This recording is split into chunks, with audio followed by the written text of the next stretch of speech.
Кыргыз Республикасынын президенти Садыр Жапаров бүгүн 19 апрелде Казакстан Республикасына болгон расмий сапарынын алкагында Казакстан гарыш сапары улуттук космос борборуна барды. Ал жака барганында Казакстандын космостук жетишкендиктери жана космостук аппараттарды чогултуу сыноо комплексинин иши көрсөтүлдү. Казак адистери космостук мониторинг жаатында жүргүзүлүп жаткан иштер тууралуу айтып беришти. Космостук аппараттарды жасоо этаптары жана даярдалган тетиктердин үлгүлөрү менен тааныштырды. Мындан тышкары президент жана расмий делегациянын мүчөлөрү космоско жөнөтүлгөнгө чейин спутниктерди сыноо боюнча иштер жүргүзүлүп жаткан аймактарды карап чыгышты. Борборго барганда Кыргызстандын президенти Садыр Жапаровду Казакстандын премьер-министри Олжас Бектенов коштоп жүрдү. Эки өлкөнүн космос тармагындагы өнөктөштүгүнө да көңүл бурулду.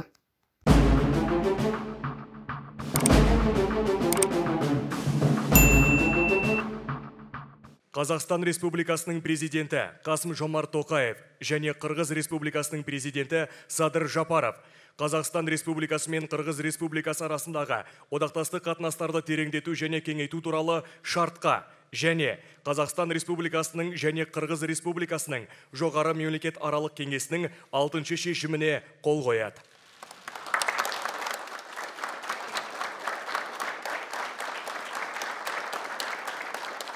Мурат Нұртілеу, Қазақстан Республикасы премьер-министрінің орынбасары, сыртқы істер министрі және Данияр Амангелдиев, Қырғыз Республикасының экономика және коммерция министрі, Қазақстан Республикасының үкіметі мен Қырғыз Республикасының министрлер кабинеті арасындағы инвестицияларды көтермелеу және өзара қорғау туралы келісімге қол қояды.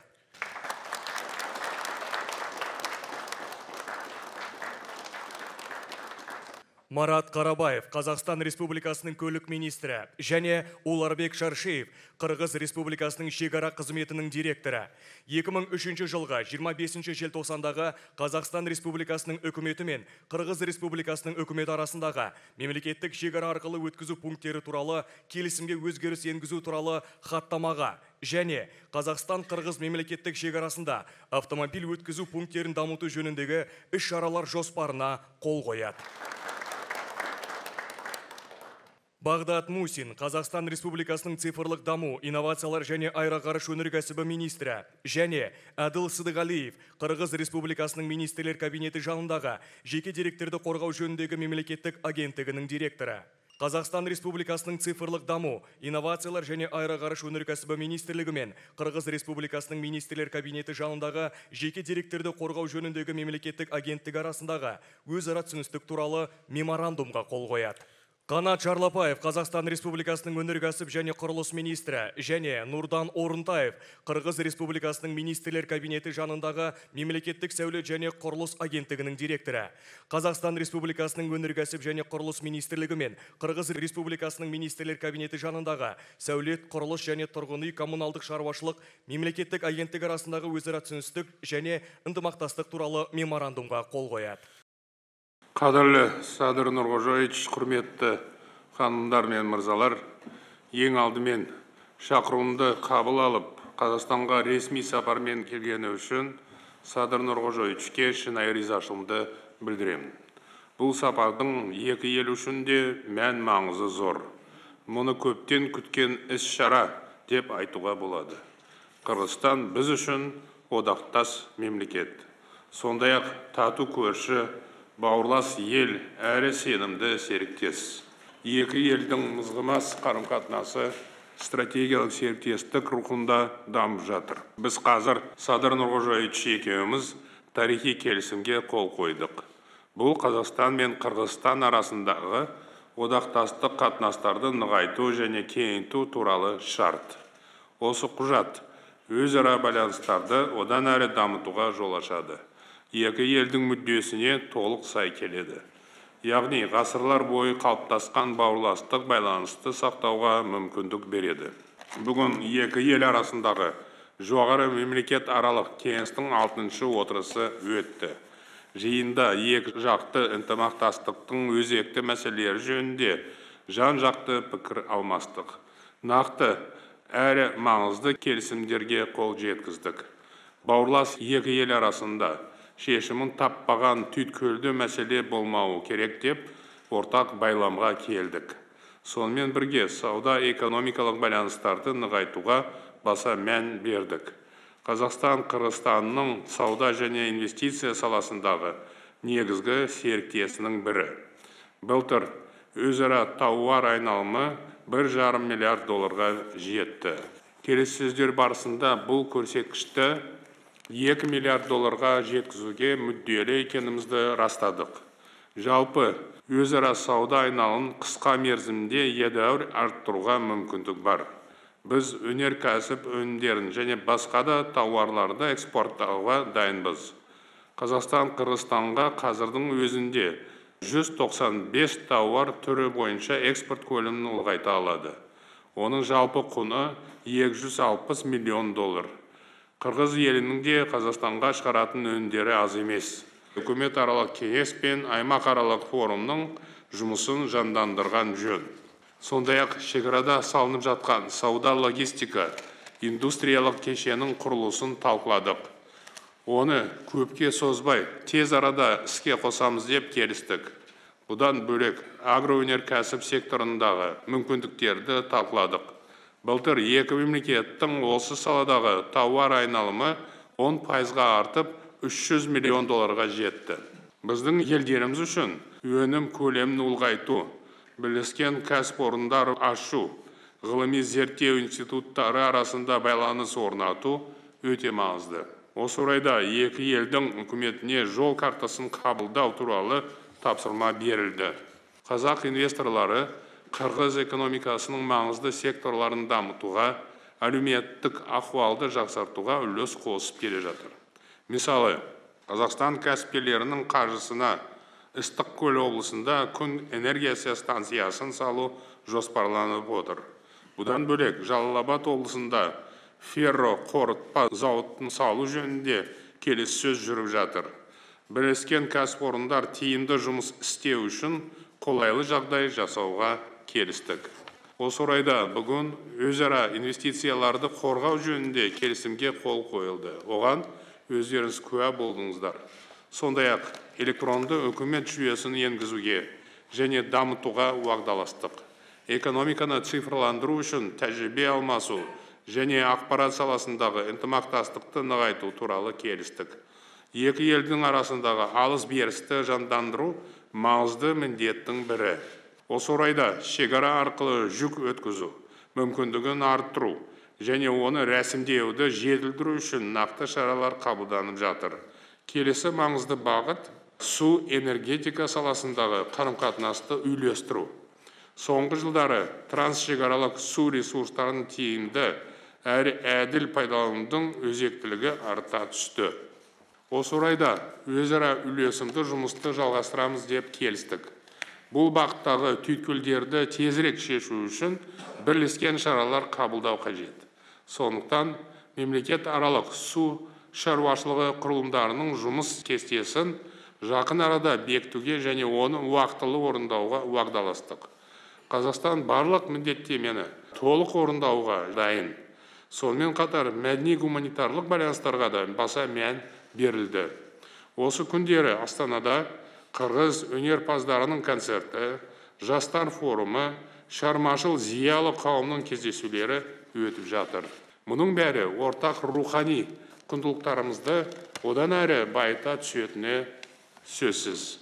Бауырлас екі елді жақындастыратын құндылықтардың тамыры тереңде жатыр. Халықтарымыздың тарихи, мәдени және рухани бастауы ортақ. Жамбыл мен Тоқтағұлдың, Кенен мен Османқұлдың шынайы достығы қазақ пен қырғыз қатынасын нығайта түсті. Қырғыз даласында туып, екі елге бірдей еңбегі сіңген азаматтар аз емес. Толымы Шөкеев, Болот Шәмшиев, Сүйменқұл Чоқмұров сынды қырғыз киносының көрнекті өкілдері Мұхтар Әуезовтың туындыларын экранға шығаруға елеулі үлес қосты. Қырғыз мемлекеттілігінің негізін қалауға зор еңбек сіңірген Абдыкерим Сыдықов, Қасым Тыныстанов сынды тұлғалар алаш идеясына адал болды. Әлемдегі ең көлемді эпос ретінде танылған Манас жыры күллі түркі жұртының құнды қазынасы. Манас бауырлас қырғыз халқының берекелі бірлігінің символы. Өздеріңізге мәлім, осыдан 3 жыл бұрын Бішкекте Абайдың ал Астанада Манас пен Шыңғыс Айтматовтың ескерткіштерін орнату туралы мәмілеге келдік.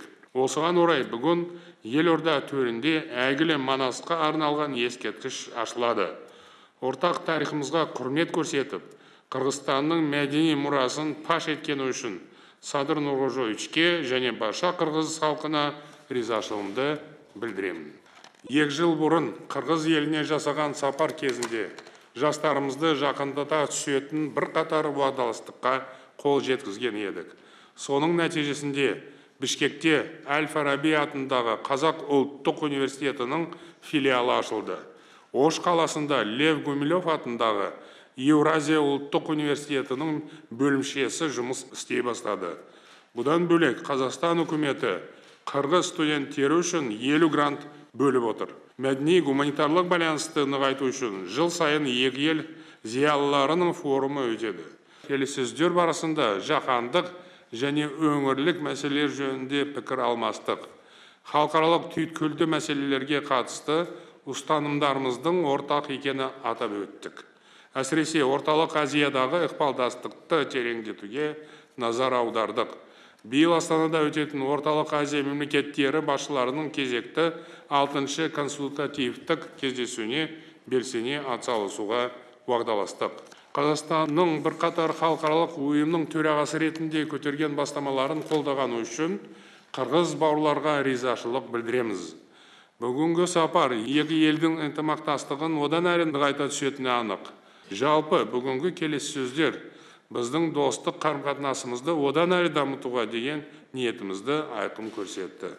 Екі ел арасындағы өзара сенім мен тату көршілікке негізделген байланыс нығая береді деп сенемін. Урматтуу Касым-Жомарт Кемелұлы, урматтуу жалпыға маалымдоо каражаттарынын өкүлдөрү, айымдар жана мырзалар, бүгүн Казакстандын президенти урматтуу Токаев Касым-Жомарт Кемелұлынын чакыруусу боюнча менин Казакстан Республикасына расмий иш сапарым өтүп жатат. Учурдан пайдаланып, кереметтүү Астана шаарына расмий сапар менен келүүгө чакыруу үчүн биздин делегацияга көрсөтүлүп жаткан жылуу меймандостук үчүн кымбаттуу кесиптешиме жана бүткүл казак элине ыраазычылык билдиргим келет. Кыргыз-казак кызматташтыгы динамикалуу өнүгүп, саясий экономикалык диалог колдоого алынып, бардык деңгээлдерде байланыштар жүрүп жатканын белгилегим келет. Мунун бардыгы эки мамлекеттин ортосундагы союздаш мамилелердин жана стратегиялык өнөктөштүктүн мазмундуу толукталышына өбөлгө түзөрү шексиз. Салттуу түрдө достук мамиледе жылуу жана ишеним маанайда өткөн эки тараптуу сүйлөшүүлөрдүн жыйынтыктарын канааттануу менен билдиремин. Урматтуу Касым-Жомарт Кемелович экөөбүз саясий, экономикалык, инвестициялык, маданий гуманитардык маселелердин кеңири спектрин талкууладык. Жогорку мамлекеттер аралык кеңештин кезектеги жыйынын өткөрдүк. Биздин кызматташтыгыбызды ырааттуу өнүктүрүүгө жана эки тараптуу күн тартибиндеги маселелерди чечүүнүн жолдорун табууга багытталган бир катар макулдашууларга жетиштик. Бүгүнкү сүйлөшүүлөрдүн эң маанилүү жыйынтыгы эки өлкөнүн элдеринин түпкү таламдарына жооп берген союздаштык мамилелерди тереңдетүү жана кеңейтүү жөнүндө Кыргыз Республикасы менен Казакстан Республикасынын ортосундагы келишимдерге кол коюлду. Биз экономика, соода, инвестиция жана айыл чарба тармагындагы кызматташтыгыбызды мындан арыда өнүктүрүүгө жана тереңдетүүгө өзгөчө көңүл бурдук.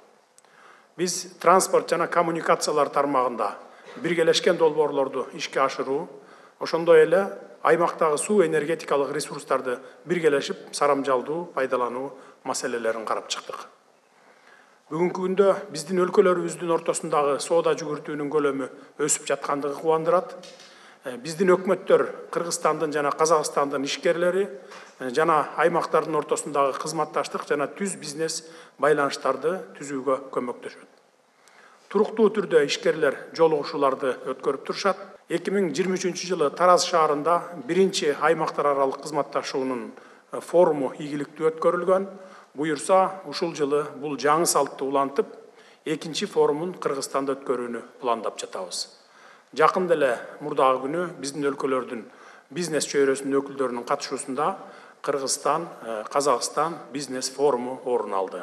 Өнөр жай кооперациясын өнүктүрүүгө багытталган биргелешкен долбоорлорду ишке киргизүү боюнча алдыга коюлган милдетти ишке ашыруу максатында мындан ары да күч аракеттерди бирге жумшоону макулдаштык. Инвестициялык багытка маани берилип, бүгүн инвестицияларды өз ара илгерилетүү жана коргоо боюнча жаңы өкмөттөр аралык келишимге кол коюлду. Ишкерлерге жана айыл чарба өндүрүүчүлөрүнө жагымдуу шарттарды түзүүнүн маанилүүлүгүн эске алып, биз чек араларыбыз аркылуу товарларды үзгүлтүксүз өткөрүү механизмдери мындан ары да жакшыртуу боюнча биргелешип иштөөнү дагы макулдаштык. Бүгүнкү сүйлөшүүлөрдүн жүрүшүндө чек ара маселелери каралды. Кыргыз-Казак чек арасында кошумча түрдө Кичи Капка жана Камышановка өткөрүү пункттарын ачуу макулдашылды. Бул иш-чаралар албетте эки тараптуу сооданын жогорулашына жана айрым учурда унаа тыгыны байкалган өткөрүү пункттарындагы тыгындарды жоюуга жардам берет. Маданий гуманитардык байланыштарды өнүктүрүүнүн перспективаларына өзгөчө көңүл бөлдүк. Казакстан Республикасына сапарымдын алкагында Астана калаасында аксакалдар менен чыгармачыл интеллигенциянын тегерек столу, жаштар форуму жана окумуштуулар боюнча форуму сыяктуу маанилүү иш-чаралар кыргыз жана казак тарабы менен биргеликте ийгиликтүү өткөрүлдү. Бүгүн урматтуу Касым-Жомарт Кемелович экөөбүз Астанада улуу эпосубуздун каарманы Манастын эстелигинин ачылыш аземине катышабыз. Ошондой эле биз аймактык жана эл аралык күн тартибинин актуалдуу маселелери боюнча пикирлерибиз менен алмаштык. Аймактагы стабилдүүлүктү жана коопсуздукту сактоо боюнча күч аракеттерди консолидациялоо ниеттерибиз өз ара билдирилди. Кымбаттуу достор, биздин тарыхыбыз жана келечегибиз биздин ортобузда тыгыз бир туугандык, достук байланыштар бар экенин далилдеп турат. Анын артында бир көз караштагы руханий жактан ажырагыс байланышкан тагдырлаш элдер турат. Кыргыздар менен казактар бири-бирине байыртадан эле жакын болгон. Биздин өзгөчө баалуулугубуз тарыхтын бардык этаптарында бири-бирибизди колдоп, боордош эл жана ишенимдүү союздаш болгонубузда. Бүгүн биз мамилелерибиздеги позитивдүү өзгөрүүлөрдү бекемдеп, аларды стратегиялык өнөктөштүккө жана союздаштыкка ылайык жаңы сапаттык мазмун менен толуктай алдык десем жаңылышпаймын. Урматтуу Касым-Жомарт Кемеловичке жана казак делегацияларынын мүчөлөрүнө биргелешкен жемиштүү иш үчүн дагы бир жолу ыраазычылык билдиремин. Көңүл бурганыңыздарга рахмат.